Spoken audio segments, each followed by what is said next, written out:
Doctor Narendra Singh Kapoor ਦੀ ਪੁਸਤਕ ਸੁਖਨ ਸੁਨੇਹੇ ਦਾ ਲੇਖ ਹੈ ਅੱਧੀਆਂ ਛੱਤਾਂ ਵਾਲੇ ਘਰ। ਉਸ ਰਾਤ ਮੇਰੀ ਮਾਂ ਬਹੁਤ ਰੋਈ ਸੀ। ਉਸ ਤੋਂ ਪਹਿਲਾਂ ਮੈਂ ਆਪਣੀ ਮਾਂ ਨੂੰ ਕਦੀ ਰੋਂਦਿਆਂ ਨਹੀਂ ਸੀ ਵੇਖਿਆ।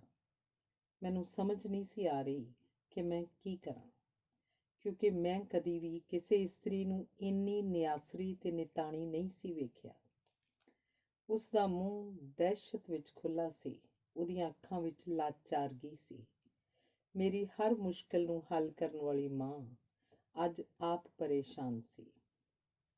ਕੁਝ ਘੰਟੇ ਪਹਿਲਾਂ ਉਹਨੇ ਆਪਣੇ ਗਹਿਣੇ ਲਾਹ ਕੇ ਪਿਤਾ ਜੀ ਨੂੰ ਦੇ ਦਿੱਤੇ ਸਨ, ਪਰ ਉਸ ਰਾਤ ਤਾਂ ਇੰਝ ਲੱਗ ਰਿਹਾ ਸੀ ਜਿਵੇਂ ਉਹ ਆਪਣੀ ਜਿੰਦ ਵੀ ਕਿਸੇ ਨੂੰ ਸੰਭਾਲ ਰਹੀ ਸੀ।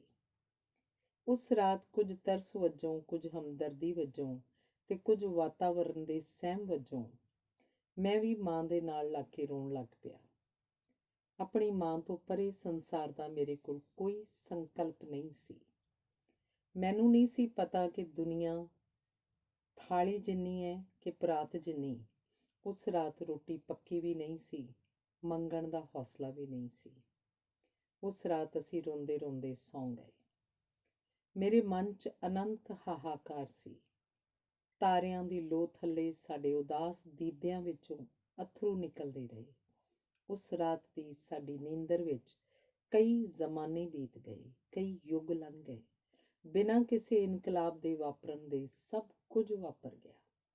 ਸਵੇਰੇ ਜਦੋਂ ਉੱਠਿਆ ਤਾਂ ਮੇਰਾ ਬਚਪਨ ਬਹੁਤ ਪਿੱਛੇ ਰਹਿ ਗਿਆ ਸੀ। ਇੰਨਾ ਪਿੱਛੇ ਕਿ ਪਰਤ ਕੇ ਵੇਖਿਆ ਵੀ ਕੁਝ ਨਜ਼ਰ ਨਹੀਂ ਸੀ ਆਉਂਦਾ। ਸਵੇਰੇ ਜਦੋਂ ਮੈਂ ਆਪਣੀ ਮਾਂ ਨੂੰ ਵੇਖਿਆ ਤਾਂ ਉਹ ਸੱਜਰੀ ਸਵੇਰ ਦੀ ਥਾਂ ਥੱਕੀ ਹੋਈ ਸ਼ਾਮ, ਭਰੀ ਹੋਈ ਝੀਲ ਦੀ ਥਾਂ ਸੁੱਕਿਆ ਹੋਇਆ ਛੱਪੜ ਲੱਗ ਰਹੀ ਸੀ। ਉਸ ਦੇ ਦੋਵੇਂ ਲੋਕ ਉਦਾਸੇ ਗਏ ਸਨ। ਉਸ ਰਾਤ ਨੂੰ ਜਦੋਂ ਯਾਦ ਕਰਦਾ ਤਾਂ ਹੁਣ ਵੀ ਮੇਰਾ ਦਿਲ ਇਕੱਲੇ ਹੋਣ ਨੂੰ ਤੇ ਇਕੱਲੇ ਹੋ ਕੇ ਰੋਣ ਨੂੰ ਕਰਦਾ ਹੈ। ਦੁੱਖ, ਦਰਦ, ਸਹਿਮ ਤੇ ਉਦਾਸੀ ਦਾ ਮੇਰਾ ਅਹਿਸਾਸ ਉਸ ਰਾਤ ਨਾਲ ਜੁੜਿਆ ਹੋਇਆ। ਕੁਝ ਰਾਤਾਂ ਮਗਰੋਂ ਜਦੋਂ ਇੱਕ ਸ਼ਾਮ ਮੇਰੇ ਪਿਤਾ ਜੀ ਘਰ ਆਏ ਤਾਂ ਉਹਨਾਂ ਦੇ ਕੱਪੜੇ ਮੈਲੇ ਤੇ ਹੱਥ ਖਾਲੀ ਸਨ। ਜੇ ਉਹ ਮੇਰੇ ਪਿਤਾ ਜੀ ਨਾ ਹੁੰਦੇ ਤਾਂ ਉਹਨਾਂ ਲਈ ਮੈਂ ਆਪਣੇ ਘਰ ਦਾ ਬੂਹਾ ਨਾ ਖੋਲ੍ਹਦਾ। ਆਪਣੇ ਪਿਤਾ ਜੀ ਦੀ ਉਦਾਸੀ ਦਾ ਇਹ ਮੇਰਾ ਪਹਿਲਾ ਅਨੁਭਵ ਸੀ। ਖਾਣਾ ਖਾਣ ਸਮੇਂ ਪਿਤਾ ਜੀ ਰੋਣ ਲੱਗ ਪਏ। ਕਿਸੇ ਪੁਰਸ਼ ਨੂੰ ਮੈਂ ਪਹਿਲੀ ਵਾਰ ਰੋਂਦਿਆਂ ਵੇਖਿਆ ਸੀ। ਆਪਣੇ ਪਿਤਾ ਦਾ ਰੋਣਾ ਮੈਨੂੰ ਬਹੁਤ ਬੁਰਾ ਲੱਗ ਰਿਹਾ ਸੀ। ਜ਼ਿੰਦਗੀ ਦੇ ਅਰਥ ਸਮਝਣ ਦੇ ਪੱਖੋਂ ਉਦੋਂ ਮੈਂ ਬਹੁਤ ਛੋਟਾ ਸਾਂ, ਪਰ ਇੰਨਾ ਅਹਿਸਾਸ ਮੈਨੂੰ ਹੋ ਗਿਆ ਸੀ ਕਿ ਸਾਡੇ ਸੁਪਨਿਆਂ ਦੇ ਰੰਗ ਖੁਰ ਗਏ ਸਨ। ਆਪਣੇ ਪਿਤਾ ਦੇ ਰੋਣ ਦਾ ਦ੍ਰਿਸ਼ ਮੈਂ ਕਦੀ ਨਹੀਂ ਭੁੱਲਾਂਗਾ, ਕਿਉਂਕਿ ਬੜੀ ਦੇਰ ਮਗਰੋਂ ਮੈਨੂੰ ਸਮਝ ਆਇਆ ਕਿ ਉਸ ਰੋਣ ਵਿੱਚ ਫਰੇਬ ਸੀ। ਅਗਲੀ ਸਵੇਰ ਜਦੋਂ ਮੈਂ ਉੱਠਿਆ ਤਾਂ ਮੇਰੀ ਜਵਾਨੀ ਗੁਆਚ ਗਈ ਸੀ। ਮੇਰੇ ਜੀਵਨ ਦਾ ਆਰੰਭ ਬੁਢਾਪੇ ਨਾਲ ਹੋਇਆ ਹੈ। ਮੈਨੂੰ ਕਦੀ ਪਤੰਗ ਉਡਾਉਣ ਦਾ ਅਵਸਰ ਨਹੀਂ ਮਿਲਿਆ। ਮੈਂ ਤਾਂ ਪਤੰਗ ਕੱਟੇ ਜਾਂਦੇ ਤੇ ਲੁੱਟੇ ਜਾਂਦੇ ਹੀ ਵੇਖੇ ਸਨ। ਜ਼ਿੰਦਗੀ ਨਾਲ ਜਦੋਂ ਵੀ ਮਿਲਣੀ ਹੋਈ ਵਿਥਾਂ ਬਣੀਆਂ ਰਹੀਆਂ। ਮੇਰੇ ਜਾਗਣ ਤੋਂ ਪਹਿਲਾਂ ਮੇਰੇ ਪਿਤਾ ਜੀ ਜਾ ਚੁੱਕੇ ਸਨ। ਉਹ ਗਏ ਤਾਂ ਸਿਧਾਰਥ ਵਾਂਗ ਸਨ, ਪਰ ਮਹਾਤਮਾ ਬੁੱਧ ਬਣਨਾ ਉਹਨਾਂ ਦਾ ਉਦੇਸ਼ ਨਹੀਂ ਸੀ।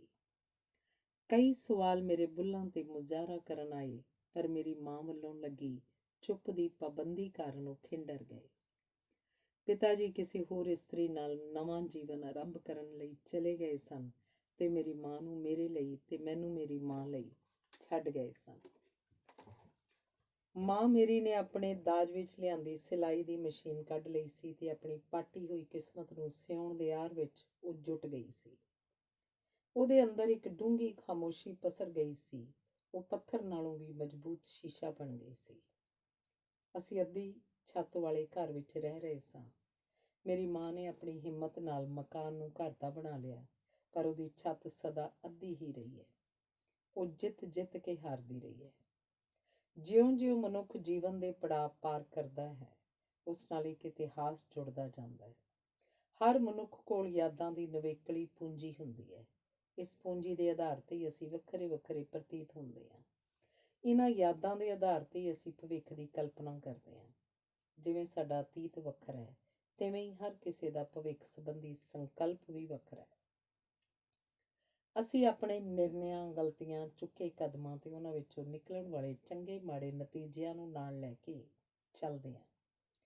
ਇਹ ਸਭ ਕੁਝ ਦੂਜਿਆਂ ਨਾਲ ਸਾਡੇ ਸੰਬੰਧਾਂ ਦੀ ਨੁਹਾਰ ਨੂੰ ਨਿਰਧਾਰਿਤ ਕਰਦਾ ਹੈ।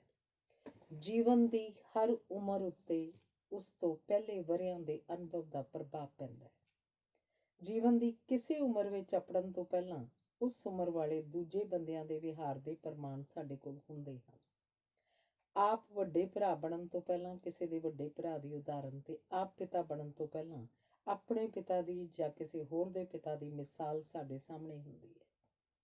ਪਰ ਅਸੀਂ ਕਿਹੋ ਜਿਹੇ ਵੱਡੇ ਭਰਾ ਤੇ ਕਿਹੋ ਜਿਹੇ ਪਿਤਾ ਬਣਾਂਗੇ, ਇਹ ਸਾਡੇ ਸਮੁੱਚੀ ਨਿੱਜੀ ਅਨੁਭਵਾਂ ਤੇ ਨਿਰਭਰ ਕਰਦਾ ਹੈ। ਪੁਸਤਕਾਂ ਸਾਨੂੰ ਸੇਧ ਤਾਂ ਦਿੰਦੀਆਂ ਹਨ, ਪਰ ਰਸਤਾ ਸਾਡੇ ਅਨੁਭਵ ਹੀ ਸਿਰਜਦੇ ਹਨ।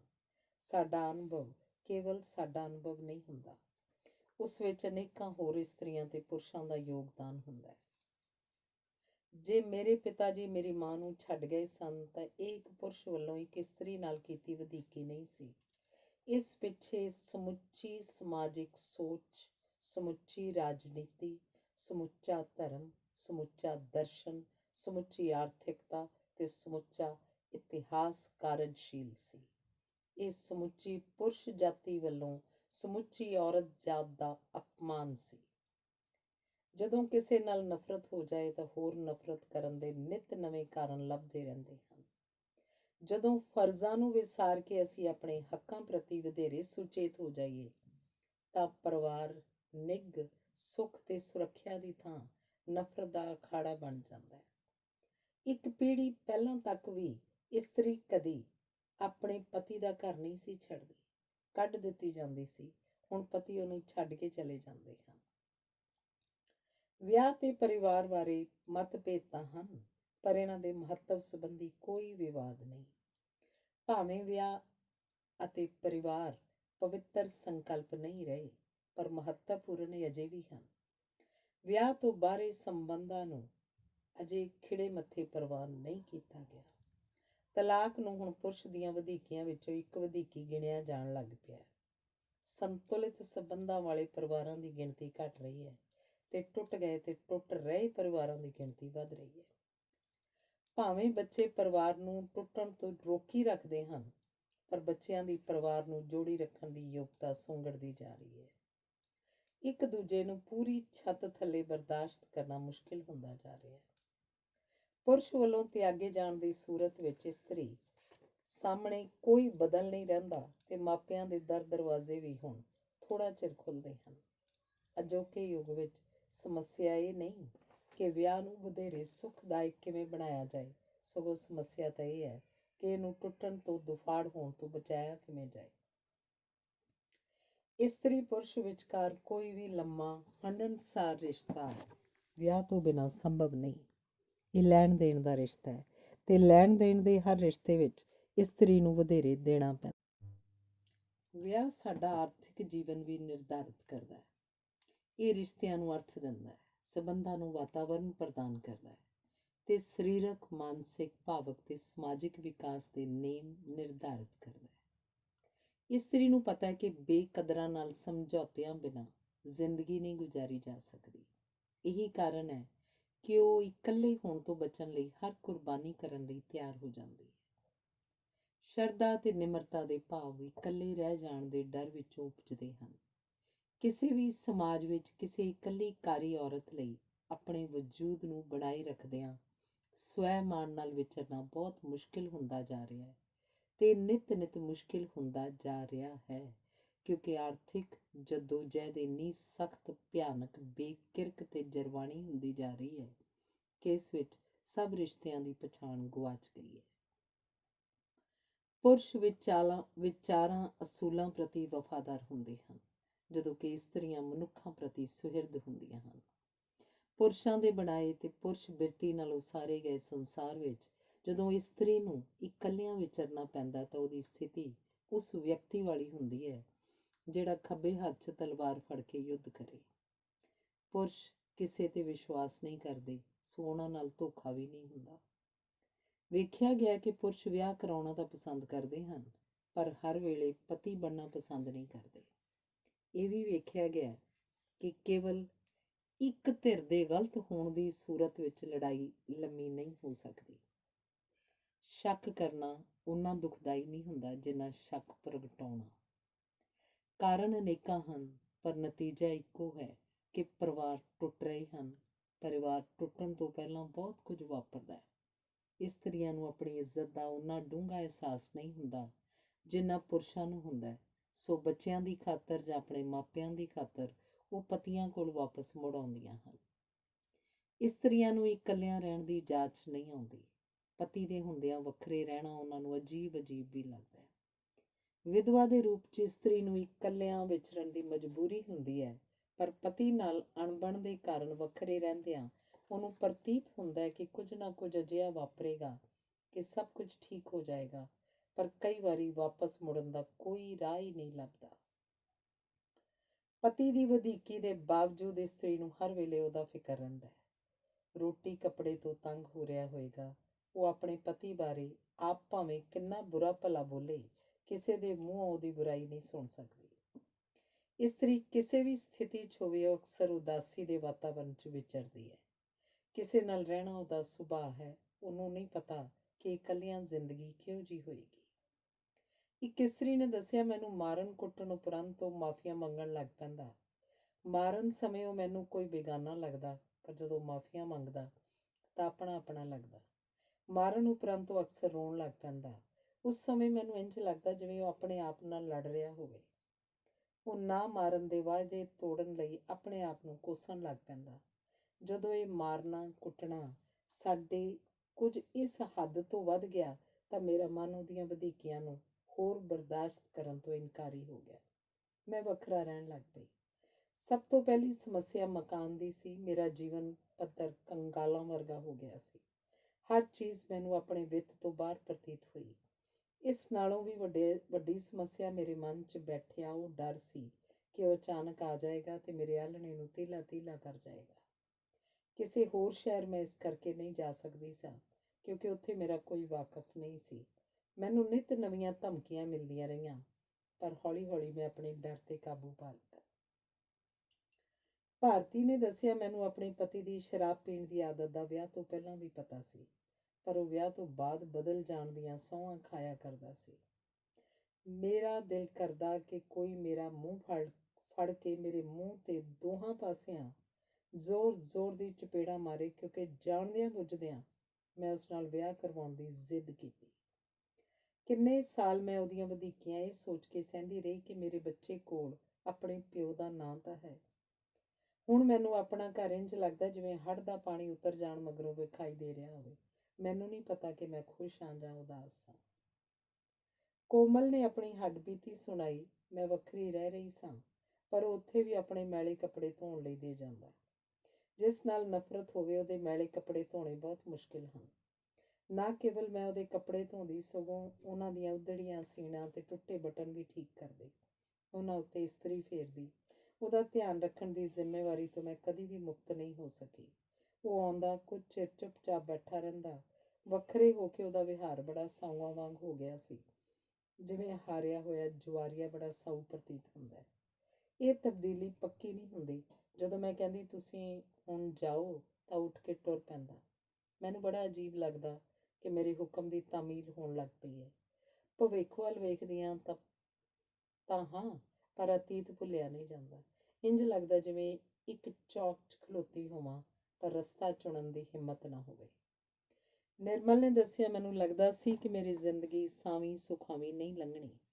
ਜਦੋਂ ਉਹਨੂੰ ਸਹਿਣਾ ਸੰਭਵ ਨਾ ਰਿਹਾ ਤਾਂ ਮੈਂ ਉਹਨੂੰ ਗੰਦੇ ਪਾਣੀ ਦੀ ਬਾਲਟੀ ਵਾਂਗ ਡੋਲ ਕੇ ਭੁੱਲ ਗਈ। ਮੈਨੂੰ ਕੁਝ ਨਹੀਂ ਸੀ ਪਤਾ ਕਿ ਮੈਂ ਕੀ ਕਰਨਾ, ਪਰ ਇੰਨਾ ਪੱਕਾ ਪਤਾ ਸੀ ਕਿ ਉਸ ਘਰ 'ਚ ਵਾਪਸ ਕਿਸੇ ਹਾਲਤ ਵਿੱਚ ਨਹੀਂ ਜਾਣਾ। ਭਾਵੇਂ ਇਹ ਰਸੋਈ ਨੂੰ ਬੈਠਕ 'ਚ ਤਬਦੀਲ ਕਰਨ ਵਾਂਗ ਔਖਾ ਸੀ, ਪਰ ਮੈਨੂੰ ਵਿਸ਼ਵਾਸ ਸੀ ਕਿ ਮੈਂ ਇਕੱਲੀ ਰਹਿ ਸਕਦੀ ਹਾਂ। ਇਸ ਚੇਤਨਾ ਨੇ ਮੇਰਾ ਵਿਹਾਰ ਬਦਲ ਦਿੱਤਾ।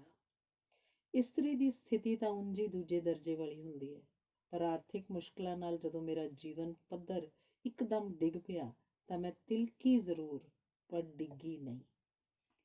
ਚੀਜ਼ਾਂ ਦੀਆਂ ਕੀਮਤਾਂ ਦਾ ਮੈਨੂੰ ਉਦੋਂ ਗਿਆਨ ਹੋਇਆ ਜਦੋਂ ਮੈਂ ਆਪਣੀ ਕਮਾਈ ਨਾਲ ਉਹਨਾਂ ਨੂੰ ਖਰੀਦਿਆ।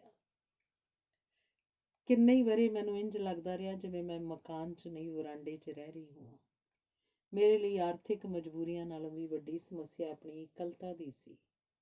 ਪਤੀ ਦਾ ਘਰ ਤਿਆਗ ਕੇ ਇਸਤਰੀ ਦਾ ਮਨੋਬਲ ਡਿੱਗ ਜਾਂਦਾ ਤੇ ਉਸ ਵਿੱਚ ਗੱਲਾਂ ਨੂੰ ਭੁੱਲਣ ਤੇ ਕੁਝ ਗੱਲਾਂ ਨੂੰ ਦੁਹਰਾਉਣ ਦੀ ਆਦਤ ਪੈ ਜਾਂਦੀ ਹੈ। ਕਿੰਨਾ ਹੀ ਚਿਰ ਮੈਨੂੰ ਲੱਗਦਾ ਰਿਹਾ ਜਿਵੇਂ ਮੈਂ ਰੁਕੀ ਹੋਈ ਘੜੀ ਹੋਵਾਂ। ਅਸਫਲਤਾ ਦਾ ਅਹਿਸਾਸ ਪੁਰਸ਼ ਨਾਲੋਂ ਇਸਤਰੀ ਨੂੰ ਵਧੇਰੇ ਹੁੰਦਾ ਹੈ। ਜੇ ਬੱਚੇ ਹੋਣ ਤਾਂ ਚੀਜ਼ਾਂ ਦੀ ਚੋਣ ਤੇ ਪਕਵਾਨ ਵੱਖਰੀ ਭਾਂਤ ਦੇ ਹੁੰਦੇ ਹਨ। ਹੌਲੀ ਹੌਲੀ ਮੈਨੂੰ ਮਕਾਨ ਘਰ ਲੱਗਣ ਲੱਗ ਪਿਆ। ਸ਼ੁਰੂ 'ਚ ਮੈਂ ਥੋੜ੍ਹੀ ਜਿਹੀ ਉਡੀਕ ਨਾਲ ਹੀ ਥੱਕ ਜਾਂਦੀ ਸਾਂ ਤੇ ਨਿੱਕੀ ਨਿੱਕੀ ਗੱਲ ਤੇ ਬਹੁਤ ਧੰਨਵਾਦੀ ਹੋ ਜਾਂਦੀ ਸਾਂ। ਉਦੋਂ ਮੇਰੀਆਂ ਆਸਾਂ ਬਹੁਤ ਨੀਵੀਆਂ ਸਨ। ਹੌਲੀ ਹੌਲੀ ਇਹਨਾਂ ਦਾ ਕੱਦ ਵੱਡਾ ਹੋਣ ਲੱਗ ਪਿਆ। ਭਾਵੇਂ ਮੁਕੱਦਮਾ ਲੜ ਕੇ ਮੈਂ ਪਤੀ ਤੋਂ ਖਰਚਾ ਬਣਵਾ ਲਿਆ ਸੀ, ਪਰ ਮੈਂ ਉਹਨੂੰ ਅਦਾਲਤ ਵਿੱਚ ਹੀ ਕਿਹਾ ਸੀ, ਜਾ ਤੈਨੂੰ ਮਾਫ਼ ਕੀਤਾ। ਇਹ ਮੈਂ ਇਸ ਲਈ ਕਿਹਾ ਸੀ ਕਿ ਮੇਰੇ ਮਨ 'ਚ ਉਸ ਕੋਲ ਵਾਪਸ ਮੁੜਨ ਦੀ ਕਦੀ ਵੀ ਇੱਛਾ ਪੈਦਾ ਨਾ ਹੋਵੇ। ਹੁਣ ਮੈਂ ਆਪ ਫੈਸਲਾ ਕਰਦੀ ਹਾਂ ਕਿ ਮੇਰੇ ਘਰ ਕਿਸ ਨੇ ਆਉਣਾ ਤੇ ਕਿਸ ਨੇ ਨਹੀਂ ਆਉਣਾ। ਮੇਰਾ ਮਨ ਸ਼ਾਂਤ ਹੈ ਤੇ ਕਿਸੇ ਪੁਰਸ਼ ਦੀ ਹਿੰਸਾ ਦੇ ਭੈ ਤੋਂ ਮੈਂ ਮੁਕਤ ਹਾਂ।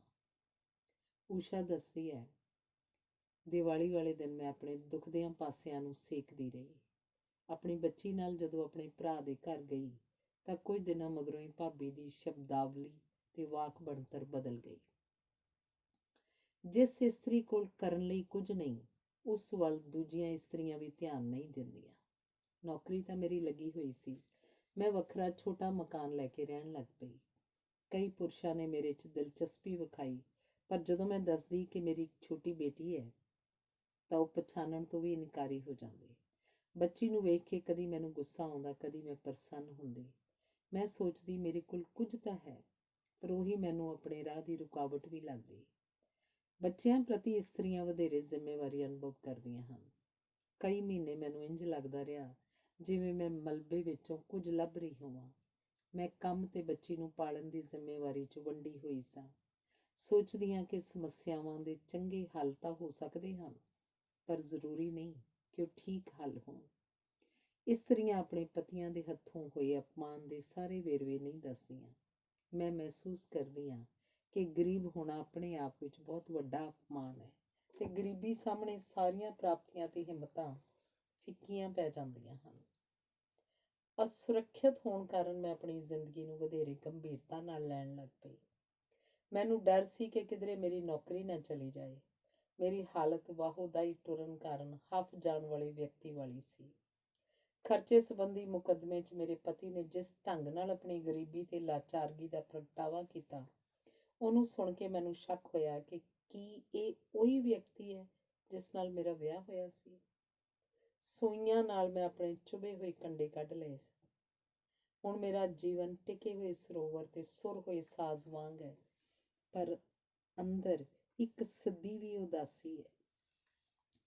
ਹੱਸਦੇ ਹੰਝੂਆਂ ਦੀ ਗਾਨੀ ਪਹਿਨ ਕੇ ਸੰਜੋਗ ਵਿਜੋਗ ਦੇ ਮਿਲਵੇਂ ਸੁਰ ਵਿੱਚ ਦਿਨ ਤਾਂ ਕੱਟੀ ਜਾ ਰਹੀ ਹਾਂ, ਪਰ ਅਕਸਰ ਪੁਰਾਣੀ ਪੀੜ ਦੀ ਨਵੀਂ ਰੜਕ ਪੈਂਦੀ ਹੈ ਤੇ ਕਈ ਵਾਰ ਯਾਦਾਂ ਨੂੰ ਕੁੱਛੜ ਚੁੱਕ ਕੇ ਉਦਾਸੀ ਦੀ ਹਜ਼ੂਰੀ ਚੱਪੜ ਜਾਂਦੀਆਂ। ਜਿੱਥੇ ਜਚਵੇਂ ਬੋਲਾਂ ਦੀ ਘਾਟ ਦੇ ਬਾਵਜੂਦ ਧੁਰ ਅੰਦਰੋਂ ਇੱਕ ਹੂਕ ਉੱਠਦੀ ਹੈ, ਸਾਨੂੰ ਹੋਣੀਆਂ ਦੇ ਹਾਣ ਦਾ ਨਾ ਮੀਤ ਮਿਲਿਆ, ਅੱਧੀਆਂ ਛੱਤਾਂ ਥੱਲੇ ਅਸੀਂ ਰੁਲ ਗਏ ਵਾਂਗ ਫਕੀਰਾਂ ਦੇ। ਧੰਨਵਾਦ।